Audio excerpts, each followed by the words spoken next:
evening. I'm Leanne Bell. I'm Director of the Education Program at Barnard and a coordinator of For the Public Good, which is hosting this event tonight, so welcome. This is the second year of a 3-year interdisciplinary faculty project called For the Public Good. You'll notice 4 in the title, which indicates our interest in defending public goods from private encroachment and revitalizing a commitment to public solutions and democratic accountability to address common problems we face and conserve finite resources we share. Our panel tonight reminds us that it is possible to create progressive change through government, when government is responsive. As we witness the current gridlock in Washington, it's useful to remember that. Before I turn the panel over to our moderator, who will introduce our panelists, I just want to make a few announcements. So, I want to invite you to a reception in this room immediately following the panel. I want to invite you to see the exhibit, Claiming Citizenship, African Americans in New Deal Photography, which is installed on the 3rd floor of Barnard Hall, just 1 floor below. And if you go out the door and left and through the elevator on that end, it will take you down and then you will enter the exhibit where it begins. So please take an opportunity to see it. It's really fantastic. And then third, I want to let you know, if you haven't noticed already, that books by our panelists are for sale from Book Culture at the back table. It's my pleasure to introduce our moderator, Kimberley Johnson, Associate Professor of Political Science at Barnard and a member of For the Public Good. Professor Johnson's research focuses on the intersections between American political development, federalism and intergovernmental relations, race and ethnic politics, and bureaucracy and public policy. She's the author of Reforming Jim Crow, Southern Politics and State in the Pre-Brown South from Oxford 2010, available at the back table, and of Governing the American State, Congress, and the New Federalism, 1877 to 1929, from Princeton in 2006. Professor Johnson's research and scholarship have been supported by the National Endowment for the Humanities, the American Political Science Association, Columbia University Institute for Social and Economic Research and Policy, and the Ford Foundation. Please join me in welcoming Professor Johnson, who will introduce our panel.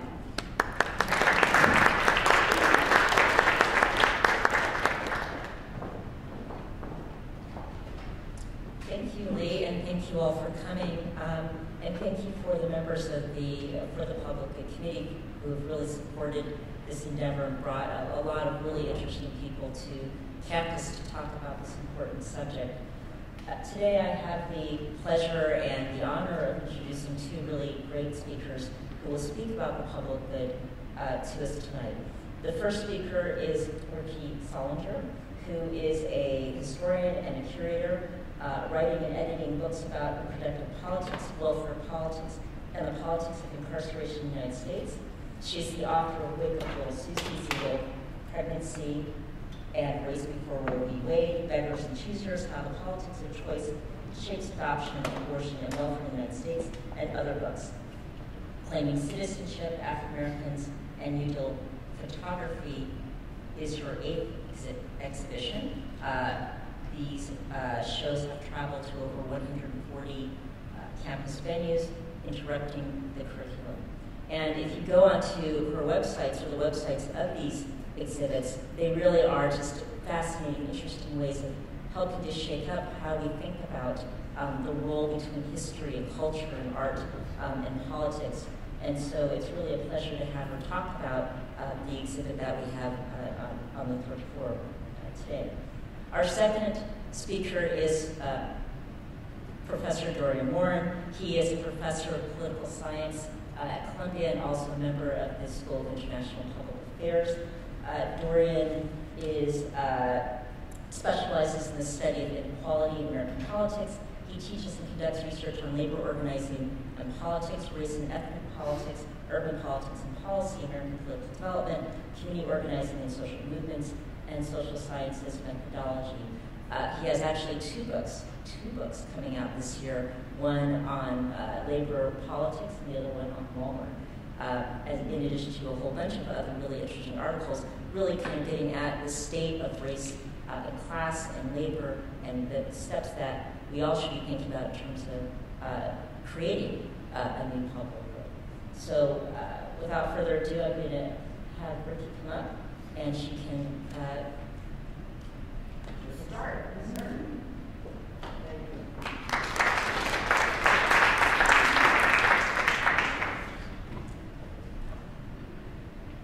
Good evening. It's nice to be here. So I'm going to ask 3 questions, and there's not going to be a lot of visuals here because the visuals are all downstairs on the 3rd floor in the hall. And after we finish, and after the reception, we can go down and I'll be happy to answer questions or look at the exhibition with you. I wanted to, before I propose these 3 questions and consider what I'm after with this exhibition, I want to, is this a sideways thing or an up and down thing? Is it for, sideways didn't work? There. Okay, I wanted to situate, is it out of focus?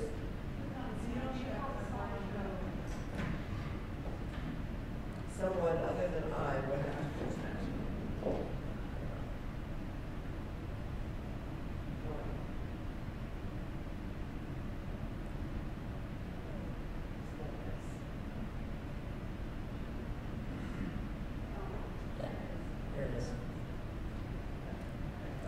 Great.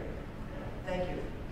So I just wanted to situate the exhibition and the questions that I'm concerned with historically. And I wanted to point out in particular that when the stock market crashed in 1929, it was about 65 years after the 13th Amendment was passed, which puts it squarely within the lifetime of a person such as myself. I'm 65 years old. So I knew, I would have known, I mean, I lived that span. I have lived that span. And part of the reason that I'm pointing that out is for you to consider what it means to claim citizenship. So here it was, in all those years ago, that the 13th Amendment was passed. No more slavery, and the 14th and the 15th Amendment were passed.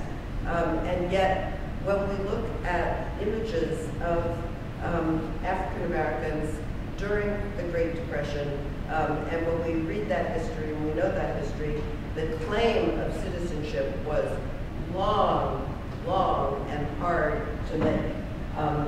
And I wanted to also put the years of the Great Depression next to the years of the Civil Rights Movement because in large measure what I found out as I looked at these photographs, which I didn't expect to find or wasn't looking for, particularly in the National Archives and the Library of Congress, and over time, looking at hundreds and thousands of photographs, I saw lots of photographs of African Americans.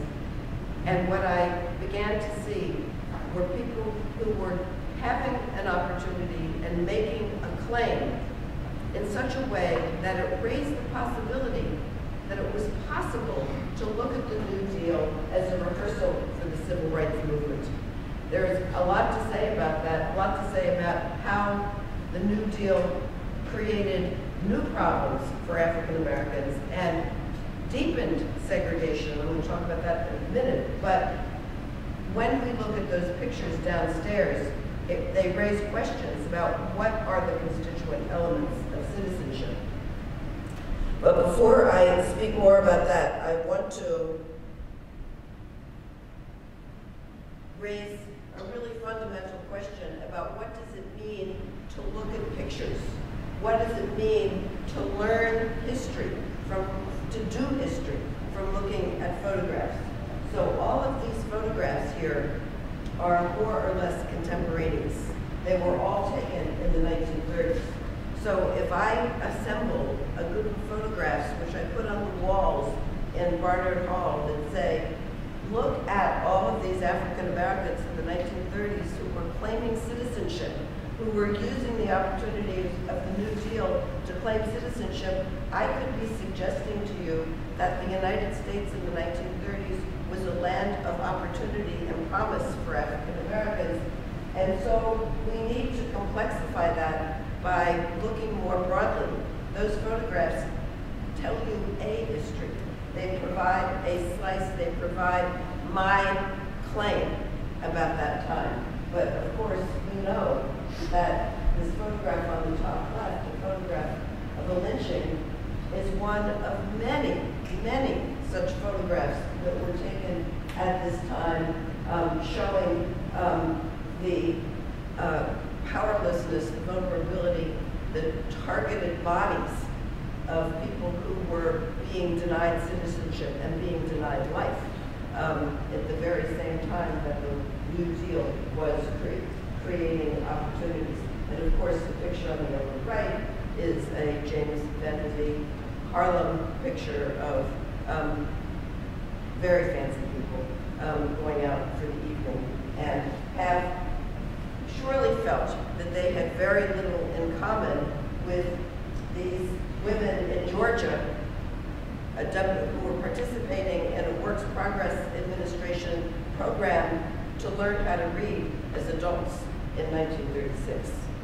And of course, that picture raises questions about whether the right to read is a constituent element of citizenship in the United States then, now. And I think those are all the images that I brought with me to supplement what's downstairs, but I want to just raise, in addition to the question, what does it mean to read photographs? What can you really learn? How round and what you learn be? And what do you have to look at? And what kinds of questions do you have to get good meaning from photographs? My second question is, what can we learn about the New Deal from looking at these photographs? And what can't we learn about the New Deal?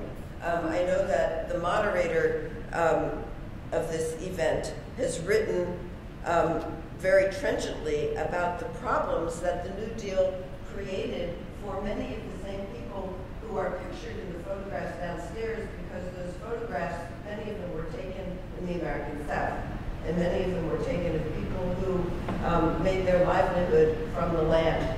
And there's no question about the fact that the Agricultural Adjustment Administration, its predecessor and its successor, created programs which redistributed land, which harmed people who were tenant farmers, who did many things that were not to the benefit of African Americans.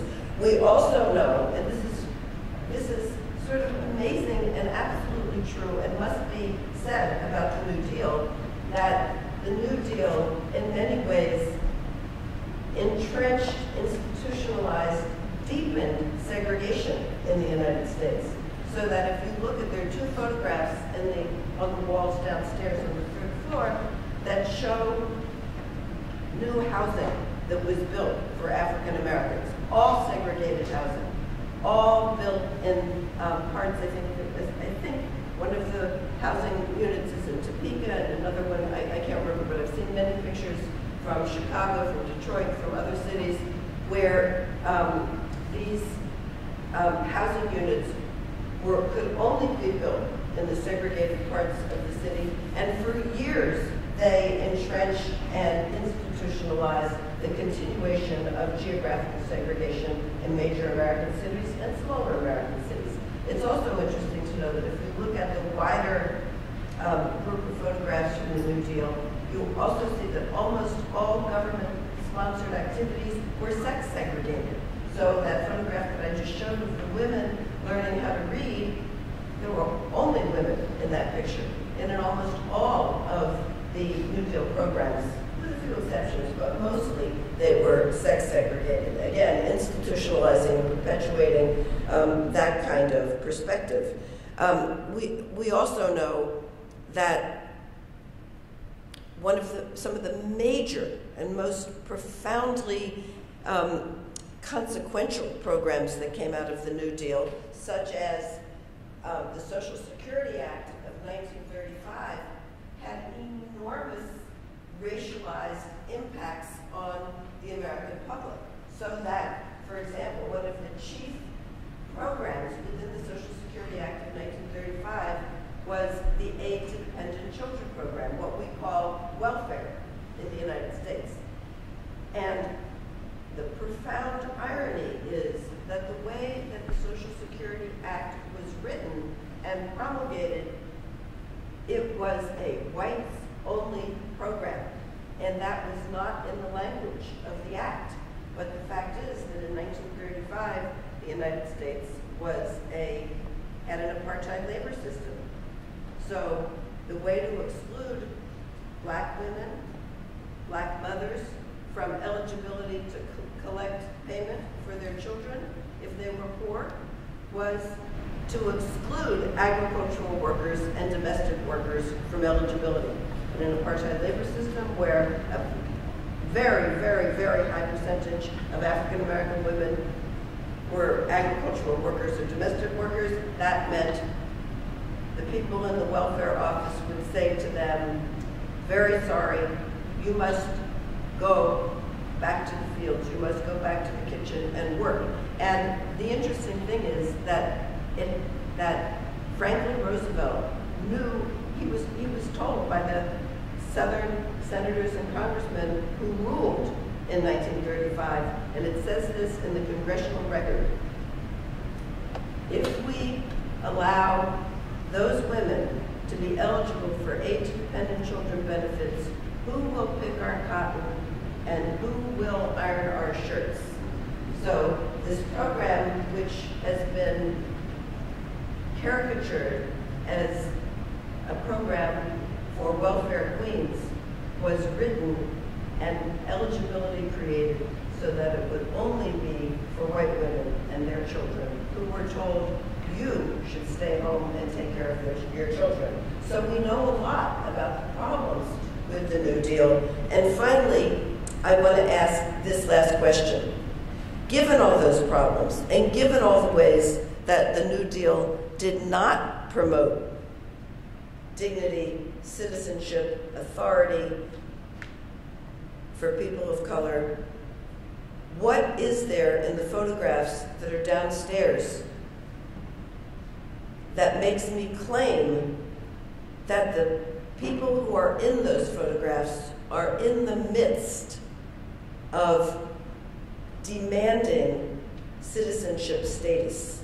And it raises, in this week particular, where citizenship is being discussed in the Supreme Court in very profound ways, and some very stupid ways also. What is citizenship? What are the constituent elements of citizenship? What does a person have to be able to get his or her hands on to be able to have dignity, authority, fiscal autonomy to some degree? And I think I'm not supposed to talk much longer now, but I just want to say one last thing, that there is a photograph downstairs of an elderly woman in an apartment in Chicago, sitting with her grandson. And above them, on the wall, is a photograph hanging on her wall of her family going back. And I just want to leave you with the idea that among the educational constituent elements of citizenship, the financial ones, the claim of health care, and many others, was, for many African Americans, the ability to know their families, the ability to be able to take care of their own families. And what a fundamental claim that is to put at the heart of citizenship.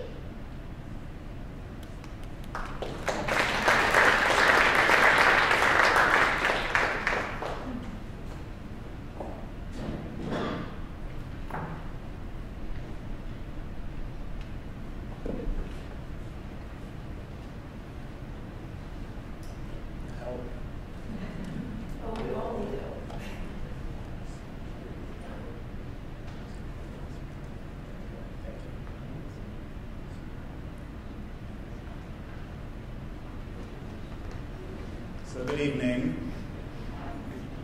Thank you, Rickie, for sharing your work here and for that great context of the photographs and of the time period. And I want to pick up from where Rickie left off and start with Franklin Delano Roosevelt for a few minutes before I move to the contemporary period and talk about old-age work. So I'm affiliated with something called the Roosevelt Institute, and specifically with the Four Freedoms Center, which is a think tank at the Roosevelt Institute. And in his State of the Union address in 1941, President Roosevelt talked about four freedoms. Specifically, he said, "In the future days, which we seek to make secure, we look forward to a world founded upon four essential human freedoms: freedom of speech and expression, freedom of worship, freedom from want, and freedom from fear." And FDR expands on two of those four freedoms, freedom from want and freedom from fear, by articulating what he called a second Bill of Rights, or an economic Bill of Rights. This second Bill of Rights is still, I think, a robust definition of social citizenship. And let me take a detour for a minute to explain what I mean by that. So the British sociologist T.H. Marshall, more than 60 years ago, wrote an essay on citizenship and social class in which he talks about the meaning of citizenship and tries to define it. And he says, the aim of citizenship is to remove inequalities which cannot be regarded as legitimate. Citizenship means full membership in a community. All who possess the status of citizen are supposedly equal with respect to the rights and duties with which that status is endowed. Now, for Marshall, there are three elements of citizenship: civil, political, and social. So civil citizenship is essentially the rights necessary for individual freedom, basic liberties of free speech, the right to own property, the right to democratic justice. And for Marshall, civil citizenship expanded throughout the 18th century. The second element of citizenship is political citizenship, the right to vote, the right to participate in the exercise of political power. This element of citizenship was expanded throughout the 19th century, although, as we know, in the case especially of African Americans in the US, wasn't fully guaranteed until later in the 20th century. And then the last and most important for our discussion here, the last element is social citizenship, in which Marshall means essentially economic welfare and security, the right to share in the social heritage of a society, the right to live a life of a civilized being, but he's really referring to economic security. And for him, he sees social citizenship, economic rights in some ways, expanding in the 20th century. So to go back then to President Roosevelt's definition of social citizenship, I want to read through the rights that he outlined in this economic Bill of Rights, the second Bill of Rights. The first, the right to a useful and I can never say this word actually. Remunerative. Thank you. What she said. So a right to a useful job in the industries or shops or farms or mines of the nation, number one. Number two, the right to earn enough to provide adequate food and clothing and recreation. Number three, the right of every farmer to raise and sell his products at a return which will give him and his family a decent living. Number four, the right of every businessman, large and small, to trade in an atmosphere of freedom from unfair competition, domination by monopolies at home or abroad. Number five, the right of every family to a decent home. Number six, the right to adequate medical care and the opportunity to achieve and enjoy good health. Number seven, the right to adequate protection from the economic fears of old age, sickness, accident, and unemployment. And number eight, the right to a good education. And to sum this all up, he says, all of these rights spell security. And after this war is won, we must be prepared to move forward in the implementation of these rights to new goals of human happiness and well-being. So I'll let you decide how close we got to the expansion of all those rights. But that's in many ways a definition of social citizenship, which has been extraordinarily hard to achieve in this country. So let me briefly pivot to the New Deal and African Americans, and then I'm going to show you some of the challenges to democratic and social citizenship that we're currently facing. So I just want to make one major point here, and that is to draw on Rickie's context. The New Deal provided extraordinary opportunities for African Americans, extraordinary opportunities for economic security, as well as serious exclusions and reinforcement of racial hierarchies. But one part of the New Deal that was essentially important was the Wagner Act, the 1935 National Labor Relations Act, which actually was partly written here across the street at Columbia Law School, where two of Senator Robert Wagner's aides, closest aides, were law professors. And the Wagner Act provided the right to organize into a union for the first time, really, in a major way in this country. And it helped to give birth to industrial unionism, to the CIO, the Congress of Industrial Unions. These were unions that were charged with organizing a low-wage manufacturing economy into something different. And what CIO unions did for all Americans, but especially for African Americans, was in many ways to provide a form of citizenship on the shop floor. And let me mention two of these. First, CIO unions and the recruitment of blacks in the CIO unions created a form of industrial democracy for black workers. And these included a range of new rights: workplace labor protections, seniority rights, clearly defined wage scales, grievance procedures, and those sound pretty boring when you think about it. But in the midst of the poll tax, in the midst of racial violence, state-condoned racial violence, in the midst of the white primary and the total disenfranchisement of African Americans in the South, unionized black workers found that the slogan of one man, one vote, or one woman, one vote, was actually true in one sphere of their lives, and that was the workplace. Through participation in National Labor Relations Board elections at the workplace, black industrial workers who had never before voted or had any political rights in the public sphere were enfranchised at the workplace. There, their votes counted. But more than just that, this is the second point here, enabled by the New Deal, these unions, these CIO unions, mobilized their members to fight for the broader political, civil, and social rights of African Americans. They fought for links, they made links between workplace democracy, civil rights, and economic justice. They fought very explicitly for the abolition of the poll tax, for the right to vote, for anti-lynching legislation, as well as for broad social welfare legislation. So through industrial unionism in the 20th century, African Americans found a route to the middle class into a piece of social citizenship. And later on in public sector employment and public employee unions, they found another route to the middle class. Actually, even more important than manufacturing, especially now that we're in a post-industrial economy. So let's transition to where we are now in terms of this 21st century economy and the prospect for a broad notion of democratic citizenship. And I'm going to have to depress you for a little bit with lots of charts and graphs about how awful things are. So bear with me. We'll rely on Professor Johnson to provide us with hope going forward. Okay, so I'm going to run through these. I just want to point out some numbers. I think graphs and numbers are very helpful. So this just gives you a sense. I don't think we're out of the Great Recession, even though economists claim officially we are. This gives you a sense of the rates of poverty by race and ethnicity in 2011, and especially look at the rates for children by race. Extraordinary. The US is the leader relative to the rest of the world, especially among rich democracies, when it comes to the number of children who live in poverty. We're almost at a quarter. Bless you. This is related to growing economic inequality that we've been experiencing over the last 20 years.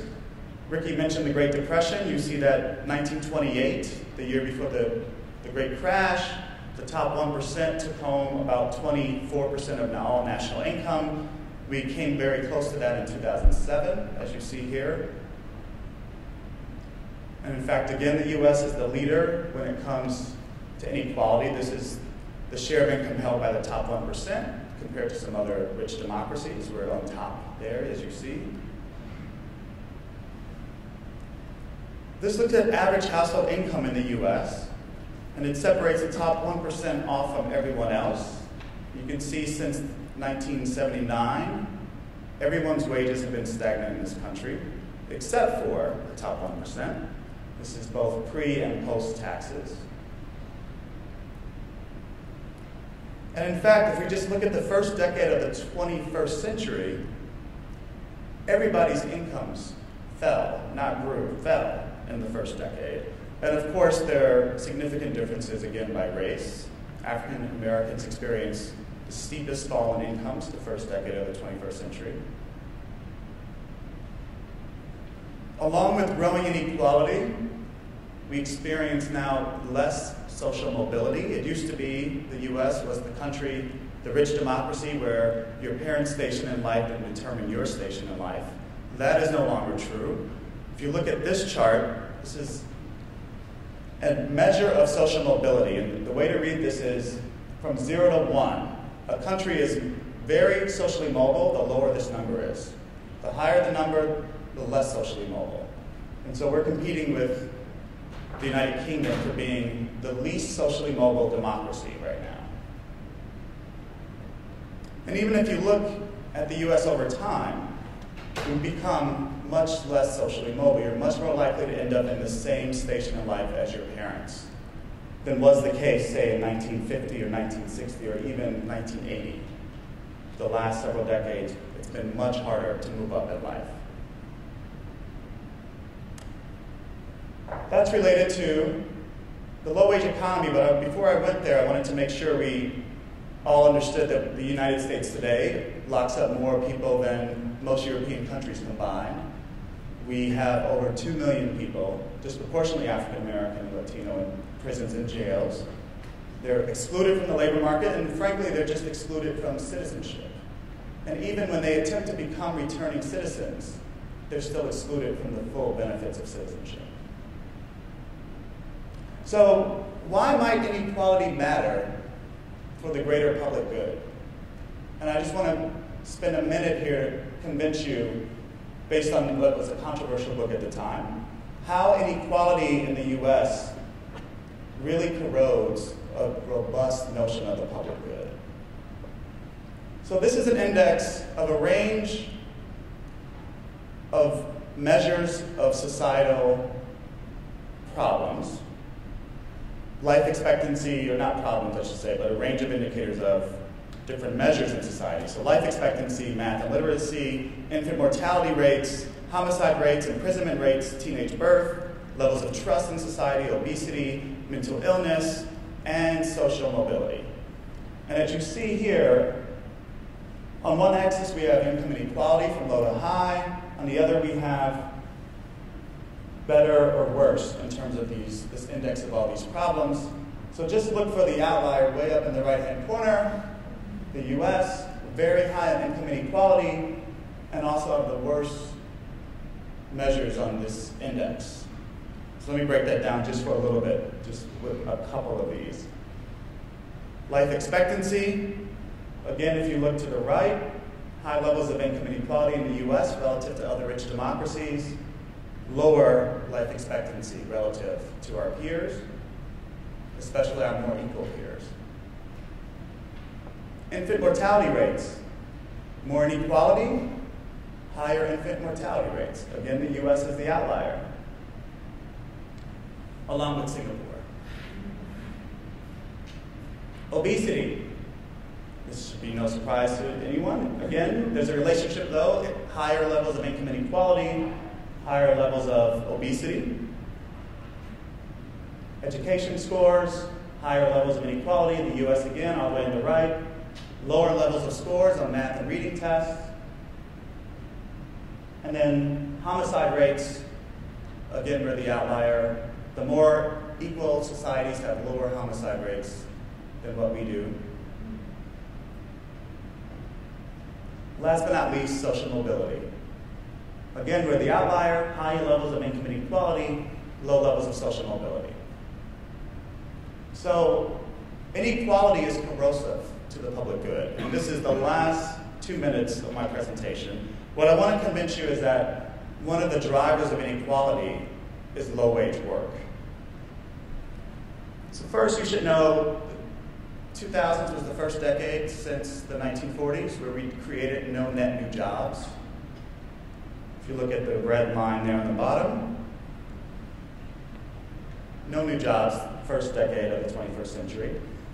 And then if we look at the Great Recession, on the left-hand side, those are the jobs that we've lost in the recession by high-wage, mid-wage, and low-wage jobs. So we've lost a significant number of mid-wage jobs. The right-hand side are the kinds of jobs, the nature of the jobs that we've gained, mostly low-wage jobs. And again, when you compare us to our peers, to other rich democracies, we lead the world, and the share of our workforce considered low wage, so that's roughly $12 an hour or below. More than 1 in 4 of our jobs are low-wage jobs.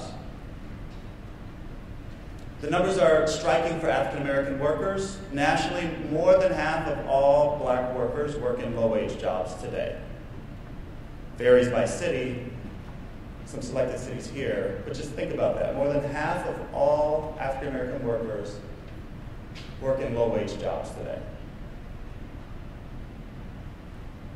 The fastest growing jobs in our economy are low-wage jobs. 8 of the 10 fastest growing jobs looking forward to 2020 are considered low-wage jobs.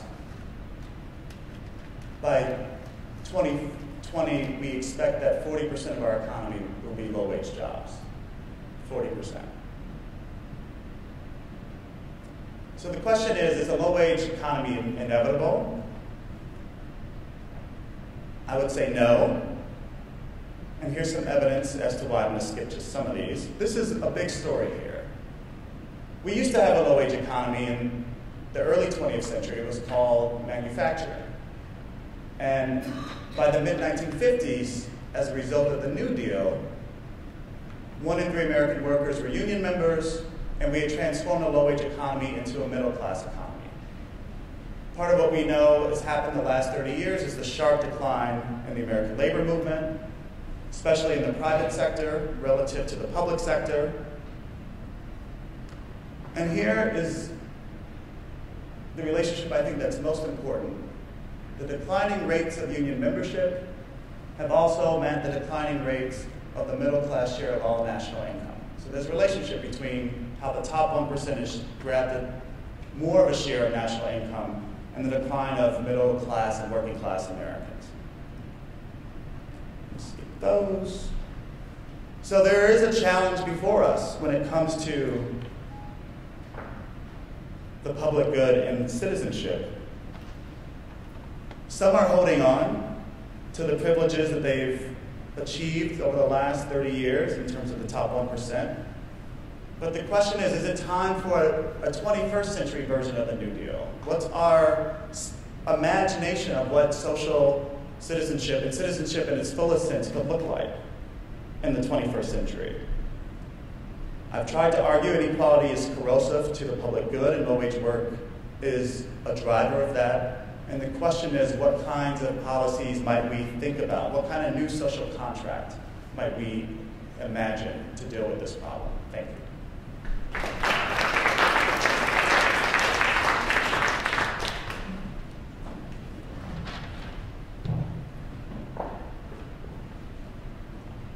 Thank you, Rickie and Dorian, for your really great presentations. I wish I had fabulous slides, but I don't. What I have is this. I don't know if you remember seeing this magazine cover, but this is Obama's just been elected, and there's enormous expectations about what is he going to do. Is he going to be the next FDR? Is he going to rescue the economy? Is he going to start a new deal, a new deal? And so Obama comes into office with these extraordinary and probably unrealistic expectations.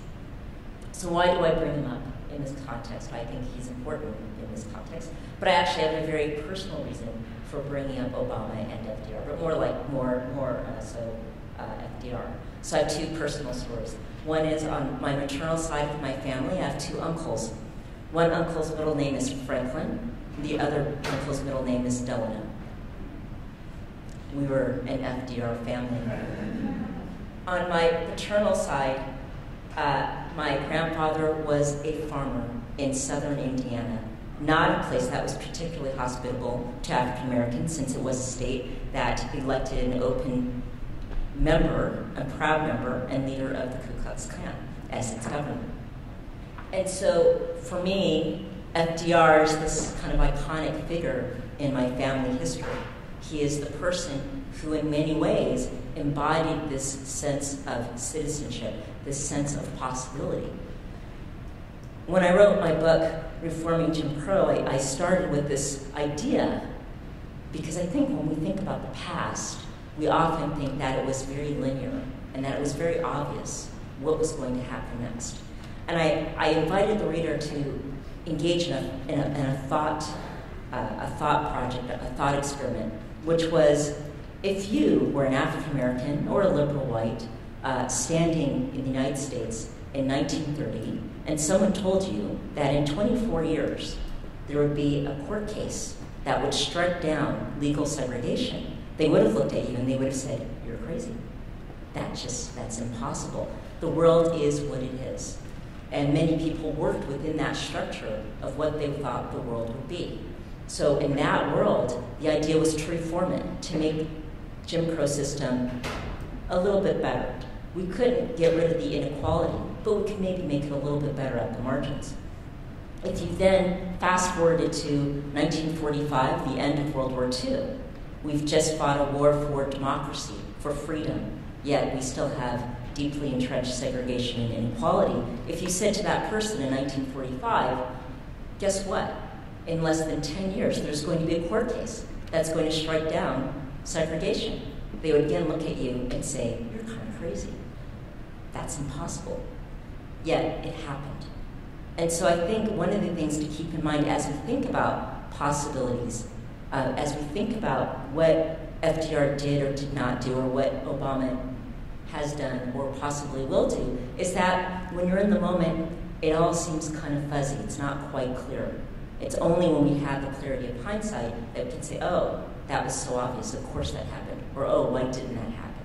So I just kind of want us to keep that in mind as we look at these photos downstairs in the exhibit and think about these amazing slides and depressing slides that Dorian showed us. I'm not sure if I'm going to have a happy ending to the slides, but I just wanted to note a couple of things that I was thinking about.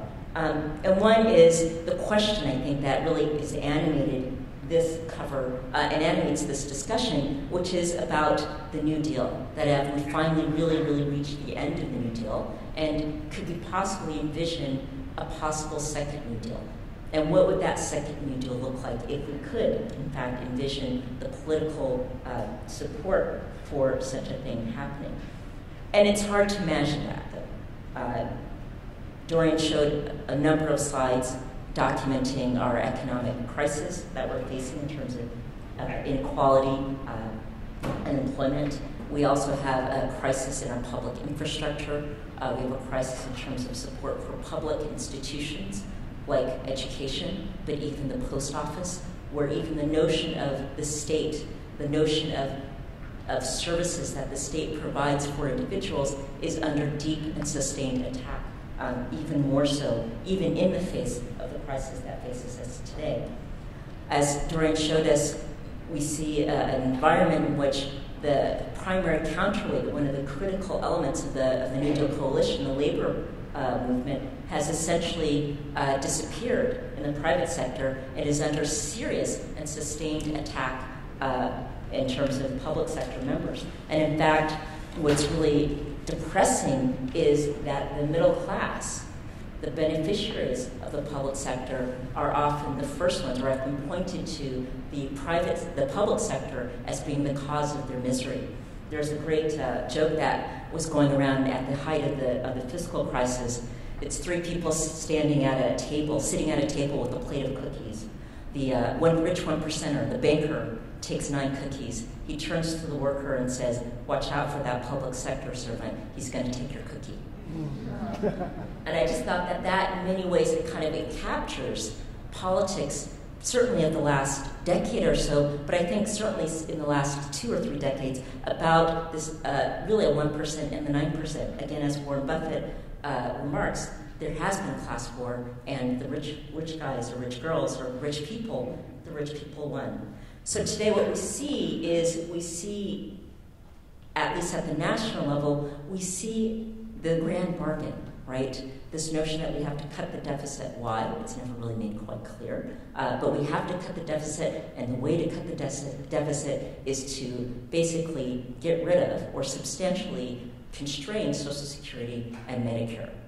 A recent study just came out that most Americans have about $25,000 in retirement savings. $25,000, and that's the average.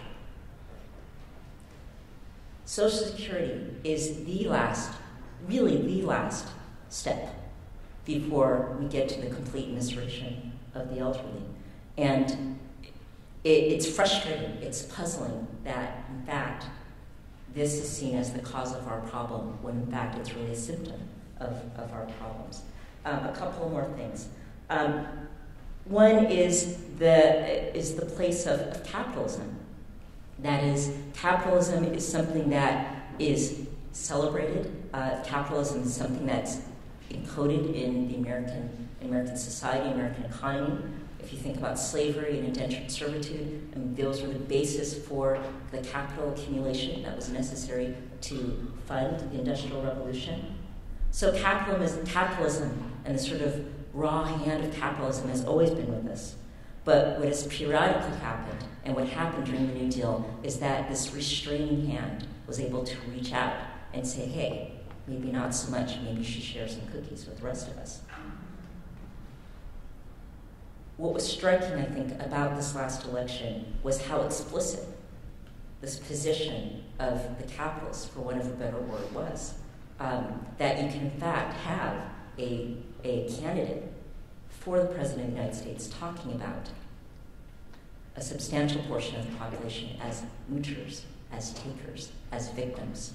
And that the scandal seemed to be that he said it out loud, not that it was something that was perfectly acceptable discourse, at least within one part of the political world. So I feel like I should end on a positive note. What's my positive note? I guess my positive note is that if you look at where we were in the New Deal, Rickie talked about the entrenched inequality, race, class, gender, ethnicity. In my research, I was always struck by the casual way that people just categorized others based on their identities. That Jews were smart, blacks were, warm and loving, but not very smart. Things like that. And there was an establishment, and they were very conscious of their position, of being the establishment. And they were they saw that what their position as controlling politics and economy was not only a good thing, but it was the right thing.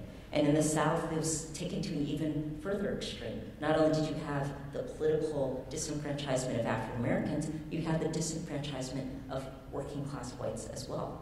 So that, in many ways, was our ultimate 1% society, in which it was a society by and for the elites. Yet, even given this inequality, you see these moments of inclusion. And I think that's something to think about, is that once people are given openings, that there can be possibly an ability to create political change. So I think about my grandparents. I think about the ways in which, in many ways, they lived a much harder life than I've ever faced. Yet, in their naming of their sons, in their ability to sort of take pride in their farm, they were able to really envision a world in which someone like me could sit here and talk to you. So, I'm going to open up this talk. We're going to do some comments.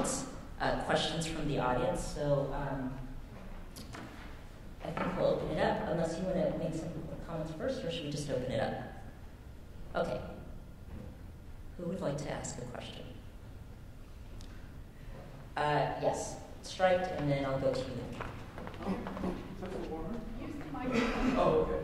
To Professor Warren, what are the possibilities of some kind of coalition coalescing that will push Obama to do even some minor things in terms of some kind of New Deal?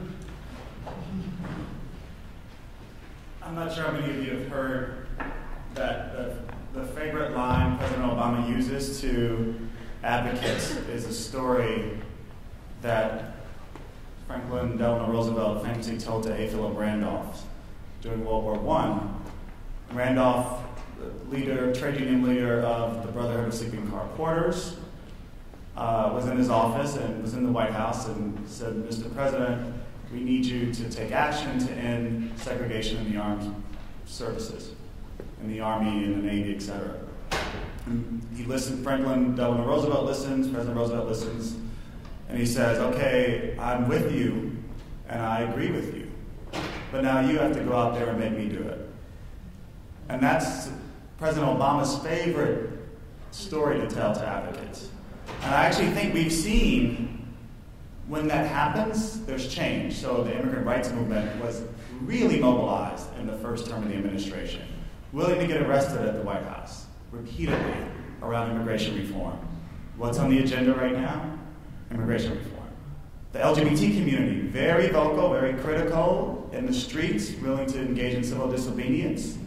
The president publicly evolved his position on same-sex marriage. So I think when you see different groups pushing the administration, and Congress has to be part of that too, by the way, I think you see change. And I think that's always been the case. Rickie, did you want to add anything?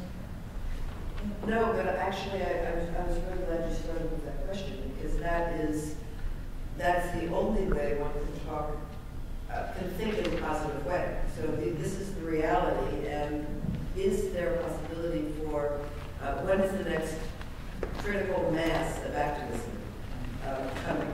And what would that look like? And how does it occur? In the back, the gentleman in the cap. Thank you much. As we move closer and closer toward a plantation economy, could you explain or elaborate on the work that Hallie Flanagan did in making sure that the message of the New Deal was kept alive, and how the cultural front helped to secure the dreams and aspirations of the people, and to block and to give light to white privilege, which was highly threatened by this? You just did it. Right.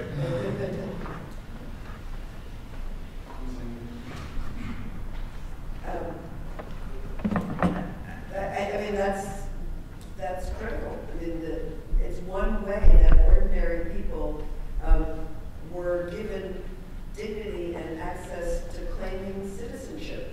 That is, being paid as an artist, having work exhibited, being able to teach music to others, being given venues in Central Park to perform. All of those were opportunities, and many more that were offered and taken by African Americans. And as a follow-up, how would a successful New Deal have impacted on colonial Africa? Well, I can actually answer that question because, it actually turns out that a number of people who worked in the New Deal, once the New Deal ended, it really shifted towards World War II, and then after World War II, really it's kind of a different ballgame in that kind of spirit of thinking about the government as an active agent of change, actually disappears in the United States. But it's very much part of the sort of ending of the colonial era abroad.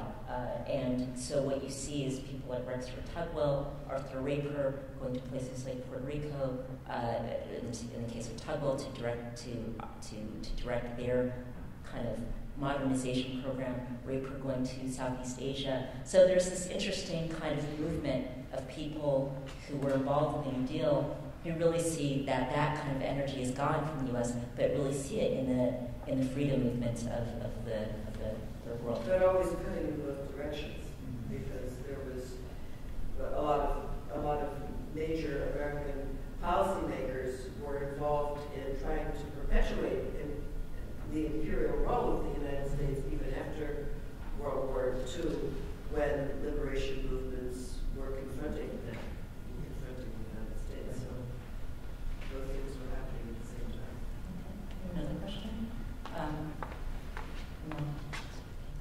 The year 1968 seems to be a recent turning point with the assassinations of Bobby Kennedy and Dr. King and the election of Richard Nixon, moving the country to the right. And it seems as though the conservatives have taken over the agenda and the discussion of the national agenda. Does anyone have any hope that liberalism, again, might be something that other than a dirty word, and liberals, again, might rule the agenda, the national stage?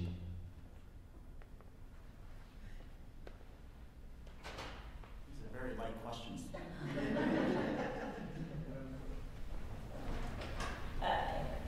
Well, we've been talking about that for a while. I mean, it takes citizen engagement, as the president likes to say that Roosevelt said to Mr. Randolph, the citizens have to want it bad enough to push the president to stand behind a progressive agenda. It's really complicated to know what sparks and sustains mass citizen demands. And we saw the history of the Occupy movement was a very complicated history, and it was a very brief moment, really. So how does that get translated into sustained progressive demands? We don't know, but there are some places where it's happening, and we've just heard about them. Yeah, just to follow up on that, I think the Occupy movement has been a certain kind of turning point when you think about the language and political rhetoric in this country. So at least a decade before Occupy, economists knew all about those slides I was showing you and would use the language of the 1% taking a greater share of national income. We knew all this for at least a decade. But now when you say the 1%, it means something to everybody. To everybody. And people understand and have a whole critique about what that means in terms of inequality, the chance to move up into the middle class, what the future is going to look like in this country. So I do think that there are some turning points recently that we've seen. What I will say to look out for this year is that we saw a little bit of this last year. So workers began to go on strike much more in this country last year. Walmart workers, fast food workers here in New York, all low-wage jobs. You're going to see a lot more of that this year because there's only so much that people can take. Everyone has a limit, and especially when you don't have dignity in your community and at work, there's only so much that you can take. So folks are organizing. You're going to see, especially over the summer and into the fall, a lot more workers taking to the streets and walking off the job to try to change this country. Actually, there's a young woman in front. If you could get the mic, and then I'll get to you next after that.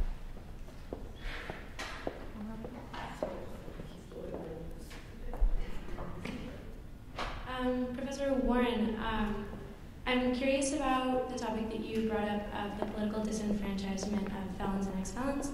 And I'm curious about, to me it seems that this issue seems to fly somewhat under the radar. I'm curious about your take on that. And I would like to hear what you think the first step is in reforming our failing criminal justice system.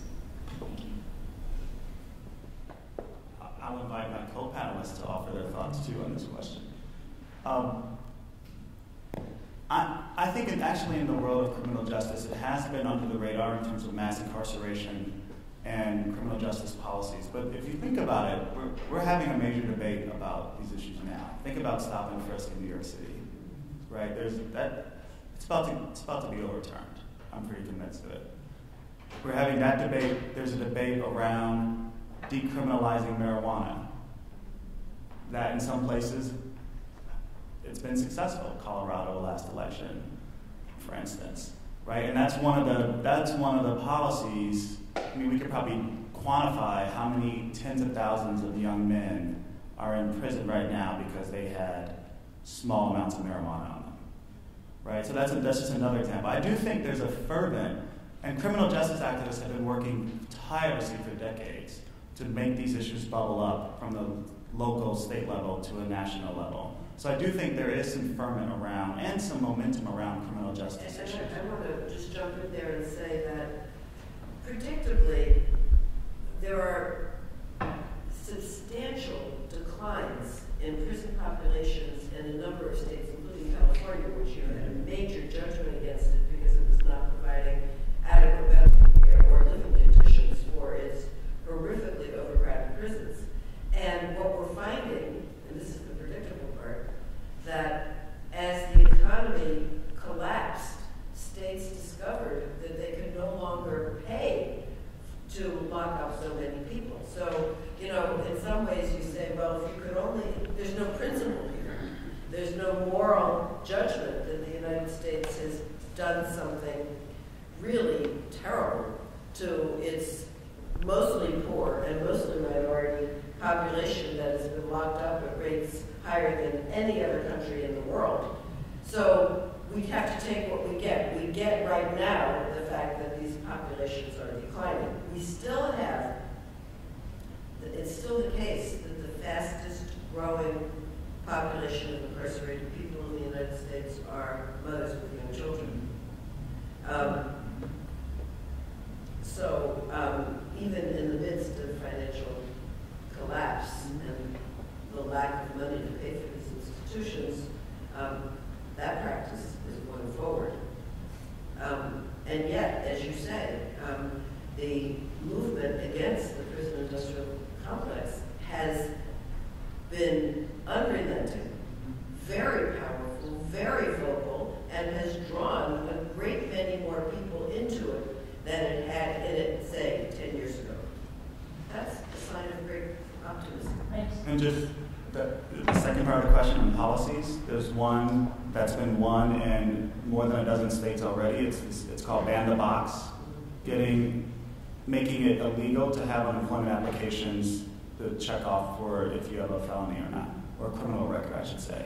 Because that's such a core aspect of it, exclusion from the labor market for returning citizens.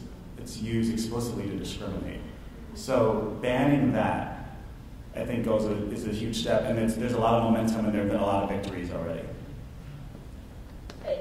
I just want to jump in and say that, actually linking back to the question about 1968, I mean, Nixon runs partially on the platform of law and order.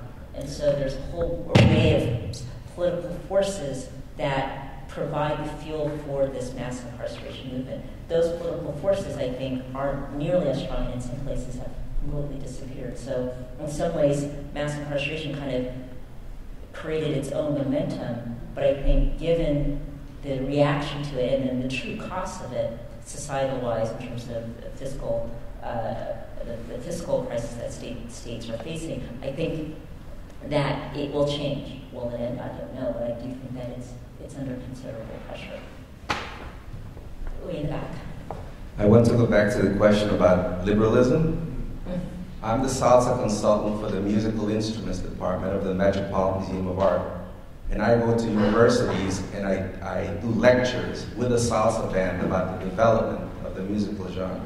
12 years I've been doing it. And when I lecture, geography departments present, history departments present, urban ethnomusicology, anthropology, sociology, theology, 7 departments.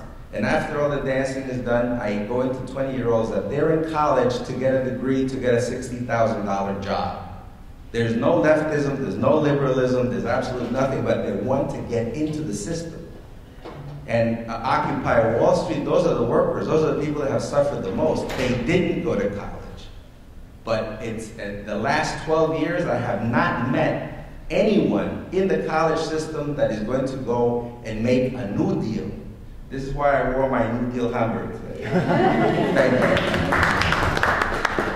Well, so I'll just disagree with one thing you said, and that is I can give you about 100 former students who are out there right now changing this world. So I think folks in this room, and I can give you lots of students who are really, really making a new deal for the 21st century.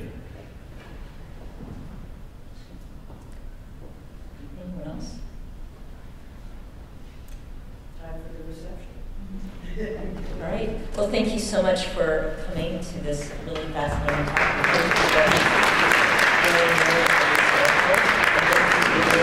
Thank you for watching us.